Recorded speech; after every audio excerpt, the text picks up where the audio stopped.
तो friends, welcome to our channel. जैसा कि आप लोग जानते हैं कि यूपी पुलिस की री एग्ज़ाम की डेट घोषित हो चुकी है, जिसके लिए हम जीएस पोर्शन के बेहतरीन श्रृंखला लाने वाले हैं। ठीक है, जिसकी आज फर्स्ट क्लास है। ठीक, अगर आप लोगों ने इंट्रोडक्शन क्लास नहीं देखी है तो उसको जाके ज़रूर देखें। यह अध्यायवार सॉल्व पेपर्स व्याख्या सहित रहने वाले हैं। ठीक है, अध्यायवार सॉल्व पेपर व्याख्या सहित रहेंगे और आपको पूरा कंप्लीट कराया जाएगा।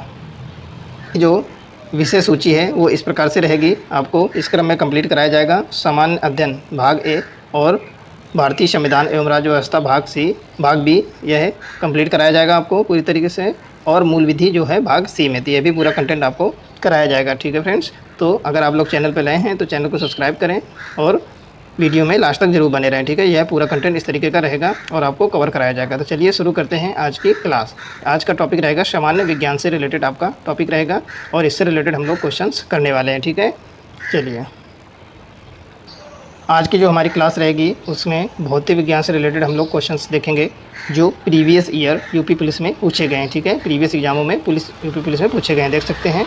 यह UPSI 2021 में पूछा गया। ठीक है, UPSI में पूछा गया क्वेश्चन है। चलो देखते हैं पहला क्वेश्चन आपका क्या हो जाएगा। पहला क्वेश्चन हो जाएगा, वह उपकरण जिसे परिपथ में हमेशा श्रेणी क्रम में जोड़ा जाता है, तो वह उपकरण कौन सा हो जाएगा। आपका पहला क्वेश्चन है, ठीक है, वह उपकरण जिसे परिपथ में हमेशा श्रेणी क्रम में जोड़ा जाता है और इसके माध्यम से विद्युत परिपथ के प्रवाह को मापा जाता है। परिपथ के विद्युत प्रवाह को मापा जाता है तो उसे क्या कहते हैं। तो इसका देखिए ऑप्शन नंबर आपका सही हो जाएगा। ऑप्शन ए जो दिया गया है विरूपण मीटर, दूसरा है अमीटर, तीसरा है एनीमोमीटर, चौथा है आपका माइक्रोवेव पावर मीटर। तो कौन सा ऑप्शन सही हो जाएगा आप लोग बताइए। तो इसका ऑप्शन नंबर जो सही हो जाएगा अमीटर सही हो जाएगा। ठीक है, अमीटर से हम लोग विद्युत प्रवाह को मापते हैं। यह UPSI 2021 में आया हुआ, ठीक है, क्वेश्चन है। देखिए इसकी व्याख्या भी दी गई है, आप लोग इसकी व्याख्या भी आप लोग देख सकते हैं, क्योंकि क्वेश्चन बार बार उसी टाइप के रिपीट होते हैं। उसी से मिलती जुलती व्याख्या अगर आप लोग पढ़े रहेंगे तो आपके एग्ज़ाम में हेल्प मिलेगी। ठीक है, तो चलिए देखते हैं इसकी व्याख्या क्या हो जाएगी। कुछ नया आपको सीखने को मिलेगा। ठीक है, अगर व्याख्या आप लोग रीड करते हैं तो जो हमको लगेगा कि व्याख्या करानी चाहिए तो वो व्याख्या हम आपको करा देंगे। ठीक है, तो देखिए क्या है। अमीटर एक ऐसा उपकरण है जिसका उपयोग परिपथ में धारा को मापने के लिए किया जाता है।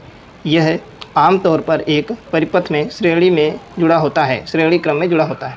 ऐसा इसलिए है क्योंकि जब उपकरण श्रेणी क्रम में जुड़े होते हैं तो धारा समान रहती है तथा एमीटर का प्रतिरोध कम होता है, क्योंकि क्रम में अतिरिक्त प्रतिरोध जोड़ने पर रीडिंग बदल जाती है और इसका प्रतिरोध कम होने के कारण इसे बहुत कम प्रतिरोध वाला गैल्वेनोमीटर भी कहते हैं। ठीक है, तो यह इस प्रकार से आप लोग इसकी व्याख्या भी देखते जाइए साथ साथ। और आपका जो क्वेश्चन दिया गया है वह इंग्लिश और हिंदी दोनों फॉर्मेट में दिया गया है। ठीक है, चलिए तो देखते हैं नेक्स्ट क्वेश्चन क्या हो जाएगा। नेक्स्ट क्वेश्चन आपका हो जाएगा, जिस तापमान पर वायु में जल वाष्प संघनित होना शुरू कर देगा उसे कहा जाता है। तो उसे क्या कहा जाता है। तो ऑप्शन ए है आपका दहनांक, ऑप्शन बी है बह्वांक, ऑप्शन सी है आपका उषांक और ऑप्शन डी है आपका रफुरांक। देखिए कितना बेहतरीन क्वेश्चन है, लेकिन जल्दी से किसी ने सुना नहीं होगा ये सब नाम। ठीक है, तो इसका जो ऑप्शन नंबर हो जाएगा आपका सी सही हो जाएगा, उषांक। ठीक है, ड्यू पॉइंट, जिस ताप पर वायु में जल वाष्प संघनित होती है उसको बोलते हैं उषांक। यह UPSI 2021 में पूछा गया है। ठीक है, तो देखिए इसका ऑप्शन नंबर सी सही है। इसकी हम लोग व्याख्या देख लेते हैं। ठीक है, व्याख्या इसकी क्या रहने वाली है। देखिए व्याख्या क्या है, जिस तापमान पर वायु में जल वाष्प संघनित होना शुरू हो जाता है उसे उषांक कहते हैं। जब आर्द्रता धरातल के ऊपर हवा में संघनन केंद्रकों पर संघनित न होकर ठोस वस्तु जैसे पत्थर, घास तथा पौधों की पत्तियों की ठंडी सतहों पर पानी की बूंदों के रूप में जमा होती है तो उसे ओस कहते हैं। ओस के बनने के लिए आवश्यक है कि ओसांक जमाव बिंदु से ऊपर हो। ठीक है, ओस बनने के लिए क्या आवश्यक है, ओसांक जो है जमाव बिंदु से ऊपर हो। अब देखिए आगे, वायु की सापेक्षिक आर्द्रता को हाइग्रोमीटर से मापा जाता है। तो जो वायु की सापेक्षिक आर्द्रता है उसको हम लोग हाइग्रोमीटर से मापते हैं। तो देखिए इसमें कुछ ना कुछ एक्स्ट्रा आपको सीखने को मिलेगा व्याख्या में, तो इसलिए व्याख्या भी आप लोग साथ साथ देखते जाइए। अब ये क्वेश्चन नंबर 3 है, ये इंग्लिश में दिया हुआ है, इसको हम लोग हिंदी फॉर्मेट में देखने वाले हैं। ठीक है, क्वेश्चन आपका क्या हो जाएगा। क्वेश्चन है नंबर 3 नंबर है, वर्षा को मापने के लिए किस उपकरण का उपयोग किया जाता है जिसमें वर्षा के पानी का इकट्ठा करने के लिए शीर्ष पर एक फनल के साथ मापने वाला सिलेंडर होता है? तो क्या होता है, तो आप लोग बता सकते हैं वर्षा को मापने के लिए किस उपकरण का प्रयोग करते हैं। तो आप लोग ऑप्शन देख सकते हैं।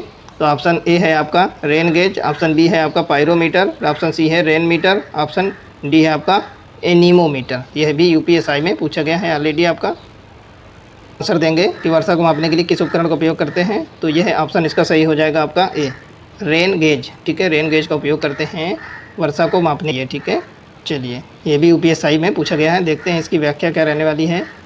व्याख्या इसकी है, देखिए, वर्षा के मापन के लिए रेन गेज का उपयोग किया जाता है। पायरानोमीटर एक प्रकार का एक्टिनोमीटर है जिसका उपयोग एक तलीय सतह पर सौर विकिरण को मापने के लिए किया जाता है। ठीक है, नेक्स्ट देखिए क्या हो जाएगा। एनीमोमीटर पृथ्वी तल पर वायु के वेग को मापता है। ठीक है, एनीमोमीटर जो होता है वो वायु के वेग को मापता है।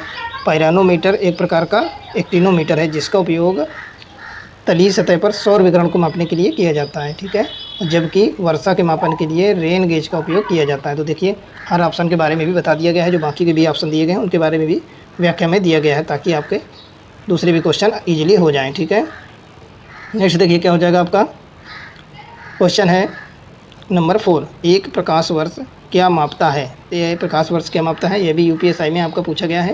तो ए ऑप्शन है घनत्व, बी ऑप्शन है दूरी, सी ऑप्शन है समय, डी ऑप्शन है प्रकाश की तीव्रता। ठीक है, तो एक प्रकाश वर्ष आपका जो मापता है तो ऑप्शन नंबर हो जाएगा बी, डिस्टेंस मापता है। ठीक है, चलिए ठीक है, ये भी देखिए यूपीएसआई में पूछा गया आपका क्वेश्चन, ऑप्शन बी इसका सही है। देखते हैं इसकी व्याख्या क्या रहने वाली, बहुत ही इंपॉर्टेंट व्याख्या रहती है, आपके लिए हेल्पफुल रहेगी।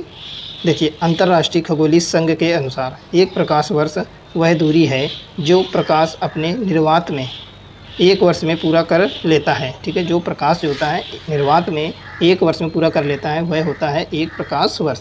यह इकाई मुख्यतः लंबी दूरियों या दो तारों या गैलेक्सी जैसी अन्य खगोलीय वस्तुओं के बीच की दूरी मापने में प्रयोग की जाती है। इसकी अधिमान्य इकाई पारसेक है। ठीक है, एक प्रकाश वर्ष लगभग 0.3066 पारसेक के बराबर होता है। यानी दूरी मापने का सबसे बड़ा जो मात्रक होता है वह होता है पारसेक। ठीक है, प्रकाश वर्ष से भी बड़ा मात्रक होता है आपका पारसेक, यानी कि एक प्रकाश वर्ष बराबर 0.3066 पारसेक के बराबर होता है। ठीक है, नेक्स्ट क्वेश्चन देखेंगे हम लोग। नेक्स्ट क्वेश्चन नंबर 5 है आपका, निम्नलिखित में से किस पदार्थ को मानव शरीर में, देखिए, निम्नलिखित में से किस पदार्थ को मानव शरीर में सबसे कठोर पदार्थ माना जाता है जो कैल्शियम फॉस्फेट से निर्मित होता है और जल में नहीं घुलता है? तो सबसे कठोर क्या है? ठीक है, तो ऑप्शन ए देखिए एडेनोसिन ट्राईफॉस्फेट, ऑप्शन बी है टूथ इनेमल या दंतवल किसको बोलते हैं हिंदी में, सी नंबर हो जाएगा न्यूक्लियोटाइड, सी नंबर हो जाएगा न्यूक्लियोटाइड, डी नंबर हो जाएगा डी ऑक्सी राइबो न्यूक्लियो अम्ल। बताइए इसका ऑप्शन क्या सही हो जाएगा? यह भी यूपीएसआई में पूछा जा चुका है ऑलरेडी। तो इसका जो ऑप्शन सही होगा तो ऑप्शन इसका बी सही हो जाएगा, टूथ इनेमल। तो मानव शरीर के जो दांत में ऊपरी जो परत होती है, इनेमल की लेयर होती है, उसको हिंदी में बोलते हैं दंत वल्क। तो वही सबसे हार्डेस्ट पार्ट होता है। ठीक है, ये देखिए यूपीएसआई में पूछा गया है आपका 2021 के पेपर में। ठीक है, चलिए देखते हैं हम लोग इसकी व्याख्या देखेंगे, क्या इसकी व्याख्या रहेगी। ठीक है, बहुत इंपॉर्टेंट चीज़ें और भी दी गई हैं, आपके लिए बहुत ही हेल्पफुल रहेगा। देखिए क्या है, मानव शरीर में सबसे कठोर पदार्थ दंत वल्क है। यह दांतों की सुरक्षा करता है और एक कठिन आवरण के रूप में कार्य करता है। एडेनोसिन ट्राईफॉस्फेट यानी एटीपी विशिष्ट यौगिक है जो सजीव कोशिका में ऊर्जा का वाहक एवं संग्राहक है। यह एक कार्बनिक यौगिक है। प्रकृति में इनकी संख्या 10 लाख से भी अधिक है। आगे देखिए, न्यूक्लियोटाइड एक न्यूक्लियोसाइड फॉस्फेट समूह से मिलकर बने अणु होते हैं। ये डीएनए और आरएनए के बुनियादी निर्माण खंड हैं। ठीक है, ये डीएनए और आरएनए के बुनियादी निर्माण खंड हैं। आगे देखिए, D oxy ribo nucleic acid जो दिया है आपका, डीएनए इसका होता है शॉर्ट फॉर्म। ठीक है, तो डीएनए अणुओं का एक समूह होता है, ठीक है। जो डीएनए जो होता है एक अणुओं का समूह होता है जो माता पिता से वंशानुगत गुणों या आनुवंशिक जानकारी को उनके संतानों तक ले जाने और स्थानांतरित करने के लिए जिम्मेदार होता है। तो देखिए इस व्याख्या में इसकी जो व्याख्या दी है बहुत ही ज़्यादा इंपॉर्टेंट है, क्योंकि इसमें जो बाकी के विकल्प बचते हैं उसके बारे में भी इसमें डिस्क्राइब किया गया है ताकि आपको एक्स्ट्रा नॉलेज मिल सके, ठीक है। चलिए देखते हैं हमारा 6 नंबर क्वेश्चन क्या हो जाएगा। 6 नंबर क्वेश्चन आपका रहेगा, 6 नंबर क्वेश्चन आपका जो है निर्यात तत्परता सूचकांक। निर्यात तत्परता सूचकांक किसके द्वारा जारी किया जाता है, ठीक है। एक्सपोर्ट जो तत्परता सूचकांक है वो किसके द्वारा जारी होता है, यह भी यूपीएसआई में पूछा जा चुका है 2021 में। तो ये देखिए पहला है आपका वाणिज्य मंत्रालय, वाणिज्य और उद्योग मंत्रालय, दूसरा है विदेश मंत्रालय, तीसरा है वित्त मंत्रालय, चौथा है आपका नीति आयोग। तो आपको बताना है कौन सा ऑप्शन सही होगा। तो इसका जो ऑप्शन होगा तो ऑप्शन नंबर डी सही हो जाएगा, नीति आयोग, ठीक है।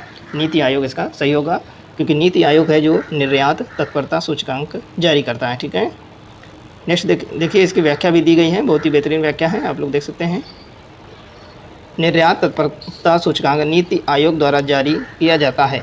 नीति आयोग प्रतिस्पर्धात्मक सूचकांक रिपोर्ट 2020 में गुजरात ने टॉप किया, जबकि दूसरे स्थान पर महाराष्ट्र और तीसरे स्थान पर तमिलनाडु है, ठीक है।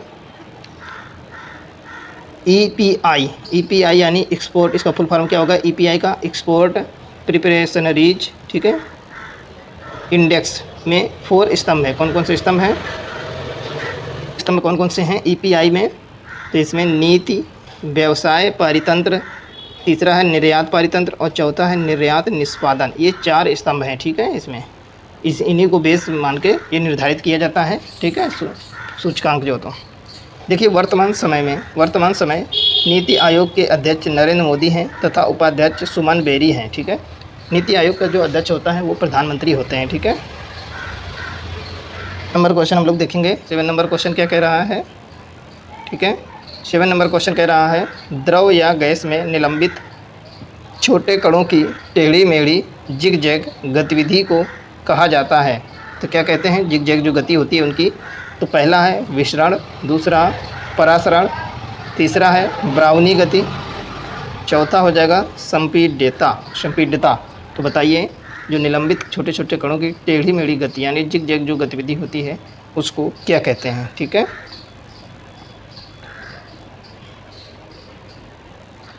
तो देखिए इसका ऑप्शन आपका क्या सही हो जाएगा। तो इसका ऑप्शन जो सही हो जाएगा ब्राउनी गति होती है, ठीक है। जिग-जैग जो गतिविधि है उसको ब्राउनी गति भी बोलते हैं। ये यूपीएसआई में पूछा जा चुका है 2021 में। इसका हम लोग व्याख्या भी देखने वाले हैं, ऑप्शन सी सही है। इसकी व्याख्या देख लेते हैं, बहुत ही महत्वपूर्ण व्याख्या। द्रव या गैस में निलंबित छोटे कणों की टेढ़ी मेढ़ी गतिविधि को ब्राउनी गति कहते हैं। ये कण तरल के तीव्रगामी कणों से टकराकर टेढ़ी मेढ़ी गति करते हैं। वनस्पति शास्त्री रॉबर्ट ब्राउन के नाम पर इसे ब्राउनी गति कहा गया, क्योंकि इस घटना का 1927 में पहली बार इन्होंने ही उल्लेख किया था। 2 या 2 से अधिक पदार्थों का स्वतः एक दूसरे से मिलकर समांगी मिश्रण बनाने की क्रिया को विसरण कहते हैं, ठीक है। 2 या 2 से अधिक जो पदार्थ होते हैं आपस में मिलकर समांगी मिश्रण बनाते हैं तो उसको क्या कहते हैं, विसरण कहते हैं, ठीक है। आगे देखिए 2 भिन्न सांद्रता वाले घोलों के बीच होने वाली एक विशेष प्रकार की विसरण क्रिया जो एक अर्धपारगम्य झिल्ली के द्वारा होती है उसे क्या कहते हैं, उसे परासरण कहते हैं, ठीक है। तो इस प्रकार से आप लोग देख सकते हैं कि बाकी के ऑप्शंस को भी एक्सप्लेन किया गया है इसमें, उनके बारे में भी इसमें बताया गया है इस व्याख्या में। तो बहुत ही हेल्पफुल रहेगा ये कंटेंट आपके लिए, और ये कंटेंट धीरे धीरे आपको पूरा करा दिया जाएगा। तो चैनल को सब्सक्राइब कर लें, ठीक है। वीडियो या कंटेंट आपको पसंद आता है तो लाइक करें, इसको ज़्यादा से ज़्यादा शेयर करें, ठीक है। तो आप लोग चैनल को सब्सक्राइब कर लें, इससे हमें नए नए वीडियो बनाने के लिए मोटिवेशन मिलता है। देखिए प्लेलिस्ट अगर आप लोगों ने नहीं देखी है तो बहुत ही बेहतरीन प्लेलिस्ट ऑलरेडी पड़ी हुई हैं, उनको भी जाके आप लोग जरूर वॉच करें। जीके जीएस के नाम से एक सफलता सीरीज नाम से प्लेलिस्ट होगी, वो बहुत ज़्यादा हेल्पफुल रहेगी आपके लिए, ठीक है। तो उसको भी जरूर वॉच करें, 1 मिनट का समय निकाल के आप लोग प्लेलिस्ट जरूर वॉच करें जाके, ठीक है। तो चैनल को सब्सक्राइब करें, मिलते हैं नेक्स्ट क्लास में, ठीक है। चलिए, ठीक है।